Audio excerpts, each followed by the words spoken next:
দুর্গাপুজোর বাকি আর 100 দিন। আজকে চলে গেছিলাম আপনাদের অতি প্রতীক্ষিত যে ভিডিও, সেই কৃষ্ণনগরের পালপাড়ায় কানাইলাল ঘোষের স্টুডিওতে, সেখানকার প্রস্তুতি তুলে ধরতে এবং সেখানে কি পরিস্থিতি দুর্গা প্রতিমার তার প্রস্তুতি দেখাতে। চলুন শুরু করা যাক তাহলে। এই গলিটা দিয়ে আগের বারও আমি গেছিলাম, এবারও তার অন্যথা হয়নি। দাদুর যে ভিতরের কারখানা সেখানে আমরা প্রবেশ করব। এই হলো তার গলি ভিতর দিয়ে।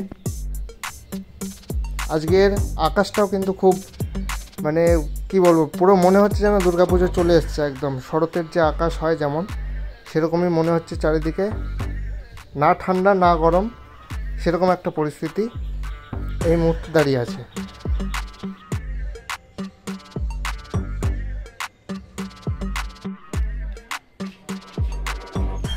এই হলো দাদুর বাড়ির ভিতরের যে কারখানাটা, সেটার যে মেন গেট, সেটা ভিতরে প্রবেশ করব ধীরে ধীরে। ভিতরে দেখতে পাচ্ছি দুটো ঠাকুর পাশাপাশি রাখা আছে, মুখোমুখি রাখা আছে।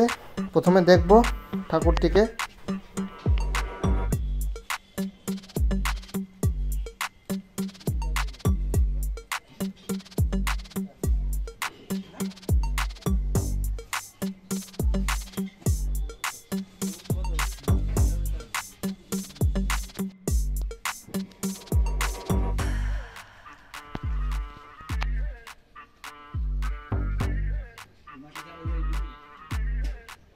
এইখানে যে কলকাগুলো ব্যবহার করা হয়েছে অপূর্ব লাগছে এবং ডিটেলের সাথে প্রত্যেকটা কাজ করা হয়েছে। আগের বারের তুলনায় এবছরের কাজ কিন্তু অনেকটা ইমপ্রুভ হয়েছে, যা দেখতে পাচ্ছি। খুব সুন্দরভাবে কিন্তু ফুটিয়ে তোলা হয়েছে প্রত্যেকটা কলকাকে এবং যতটা সম্ভব ঠাকুরটিকে কিন্তু জীবন্ত রাখার চেষ্টা করা হচ্ছে।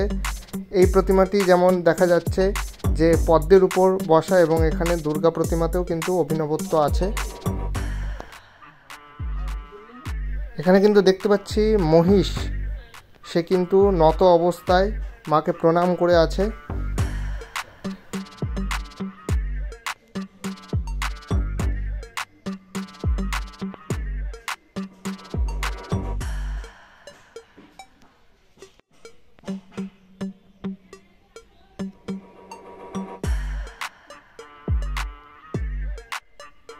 একদিকে মহিষ, একদিকে হাতির মাথা, সব কিছু আছে এবং তার পাশে কিন্তু মহাদেবও রয়েছেন। একটা অভিনবত্ব কিন্তু এই প্রতিমাতে আমরা দেখতে পাচ্ছি।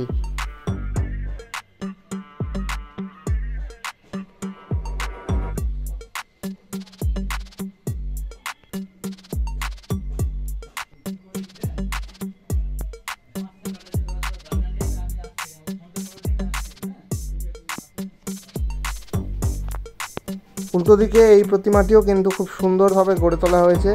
এই প্রতিমাটিতেও কিন্তু অভিনবত্ব আছে, যার প্রমাণ হচ্ছে, দেখুন একটু পরে লক্ষ্য করবেন যে একটি অসুর দাঁড়িয়ে আছে, সিংহকে মারছে এবং মায়ের দিকে অস্ত্র তুলে দাঁড়িয়ে আছে একদিকে, এবং মা আরেকটি অসুর তার ডান দিকে আছে, তাকে বধ করার জন্য ত্রিশূলধারী, এবং সিংহের উপর কিন্তু সেই অসুরটি ফ্ল্যাট শুয়ে আছে। এটাও কিন্তু একটা অভিনবত্ব।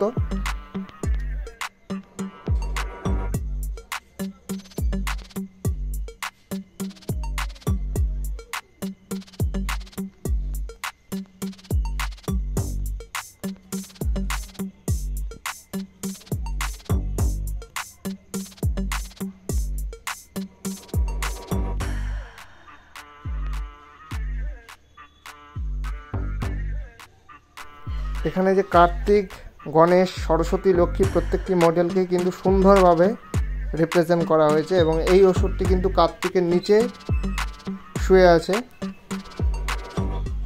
প্রোটেক্ট করার চেষ্টা করছে। আর এদিকে কিন্তু এটা মনে হয় সরস্বতী হবে। আর যে পাশের যে নকশাগুলো, এগুলো কিন্তু আগেও বললাম, এগুলো কিন্তু এবার খুব ভালো নকশা ইউজ করা হয়েছে প্রত্যেকটা প্রতিমার ক্ষেত্রে, এবং প্রত্যেকটা যে ডিটেলিংয়ের সাথে কাজ করা হয়েছে সেটা কিন্তু খুবই চোখে পড়ার মতো। এই যে এই ওষুধটাকে দেখানোর চেষ্টা করছিলাম।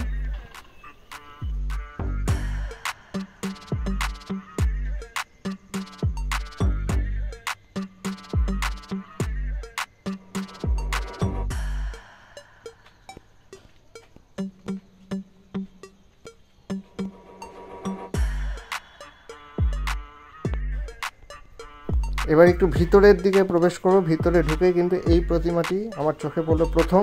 প্রতিমাটি ছিমছাম কিন্তু দেখতে খুবই সুন্দর লাগছে।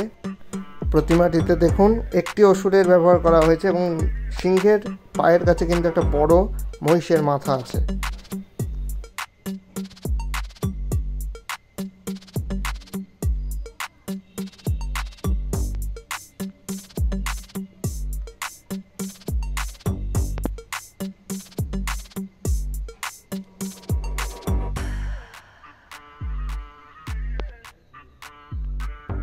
এখানে কিন্তু মুখের ছাঁচগুলো রাখা আছে। আর আবারও কিন্তু সেই নকশার দিকে কিন্তু আমি বারবার দেখছি, নকশাগুলো এবার সত্যিই খুব সুন্দর করা হয়েছে। প্রত্যেকটি প্রতিমার যে ব্যাকগ্রাউন্ডের যে কাজগুলো, এই কাজগুলো কিন্তু খুব সুন্দরভাবে এবার ফুটিয়ে তোলা হয়েছে প্রত্যেকটি প্রতিমার ক্ষেত্রে।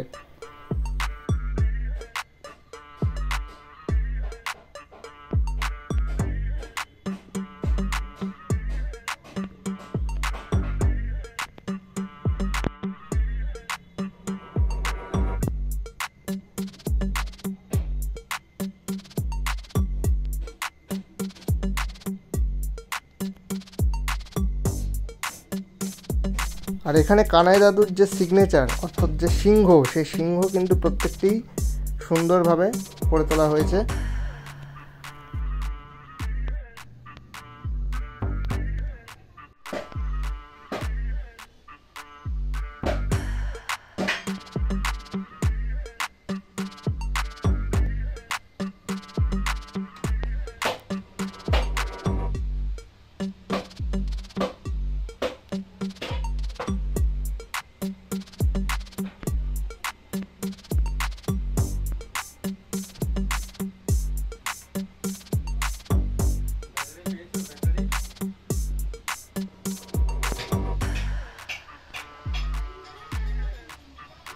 এখানে কিন্তু আরেকটি প্রতিমা আমার চোখে পড়লো, যার অভিনবত্বের কোনো শেষ নেই। তার মধ্যে যেমন অন্যতম এই অসুরটিকে দেখলাম, কাঁধে একটি অসুর নিয়ে কিন্তু সে মায়ের সঙ্গে যুদ্ধ করছেন এবং আরেকটি অসুর নিচে আছে, সিংহ, তার সঙ্গে যুদ্ধ করছেন।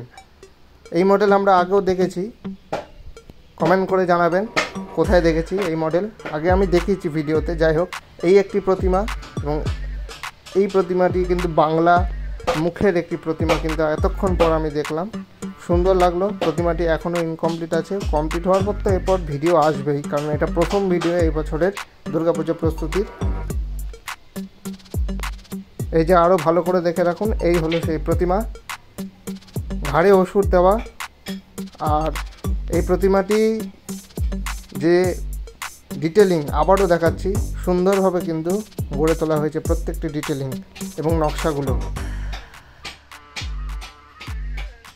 এই ঠাকুরটি বায়না হয়ে গেছে, যত সম্ভব বারাসাতের উদ্দেশ্যে এই প্রতিমাটি যাবে। আস্তে আস্তে কিন্তু বায়না হওয়া শুরু হয়ে যাচ্ছে। ডেসক্রিপশনে নাম্বার দেওয়া থাকলো, আপনারা এসে ভিজিট করুন বা কথা বলতে পারেন ফোন করে ডাইরেক্ট।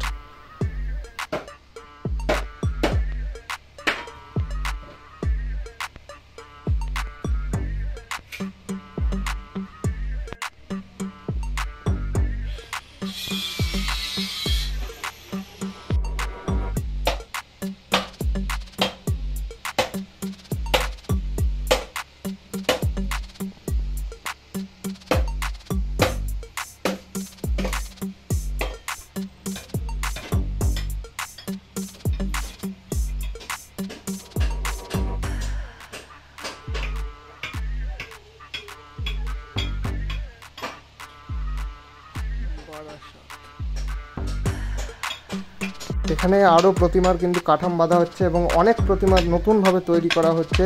পাশে কিন্তু লক্ষ্মীও আছে। এই লক্ষ্মী কিন্তু এখন থেকেই বাঁধা শুরু হয়ে যায়, কারণ কৃষ্ণনগরের লক্ষ্মী পুজোও কিন্তু একটা অন্য মাত্রা এনে দেয় সবসময়।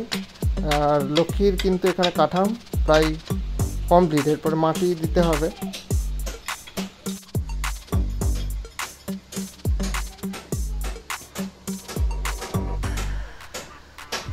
এখানে এবছরের একটি সরস্বতী প্রতিমাও আছে, যেটি কোনো কারণে হয়তো বিক্রি হয়নি। সেই প্রতিমার সামনে রেখেই কিন্তু আমি আরেকটি দুর্গা প্রতিমাকে দেখাচ্ছি আপনাদের। এটা আমার খুব ভালো লাগলো, মানে এক মায়ের সামনে আর এক মা। যাই হোক, ভিডিওটি কেমন লাগলো অবশ্যই জানাবেন, কমেন্ট করবেন, শেয়ার করবেন। কৃষ্ণনগর থেকে যা যা দেখছেন অবশ্যই কমেন্ট করে জানাবেন, বাড়ি থেকে যা যা দেখছেন তারাও জানাবেন। দুর্গাপুজোর বাকি আর 100 দিন। Stay tune, good bye.